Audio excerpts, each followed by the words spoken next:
আপনার জীবন কি একই জায়গায় আটকে আছে? প্রতিদিন শুধু একটা ভালো অভ্যাস। শুনতে ছোট মনে হলেও ৩০ দিনে সেটা বদলে দিতে পারে আপনার আত্মবিশ্বাস, আপনার ফোকাস, এমনকি আপনার ভবিষ্যতও। আপনি হয়তো ভাবছেন, একটা ছোট অভ্যাস দিয়ে কি বা হবে? কিন্তু সত্যি বলি, পরিবর্তনটা শুরু হয় এখানেই। আমি প্রতিদিন সকালে মাত্র ১০ মিনিট বই পড়া শুরু করেছিলাম। ৩০ দিনে আমার চিন্তা বদলেছে, মন বদলেছে। এমনকি আমার কাজের গতি পর্যন্ত পাল্টে গেছে। শুরুটা ছোট মনে হলেও শেষটা অনেক বড় কিছু হতে পারে। একটা ভালো অভ্যাসই পারে আপনাকে বদলে দিতে দিনে, দিনে, ধাপে, ধাপে। তাই আজই ঠিক করুন কোন একটা ভালো অভ্যাস আপনি ৩০ দিন করবেন। সেটা হতে পারে বই পড়া, মেডিটেশন বা শরীরচর্চা।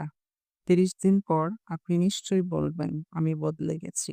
আপনি কি আজই শুরু করবেন? মনে রাখবেন, একটা ভালো অভ্যাস সমান এক নতুন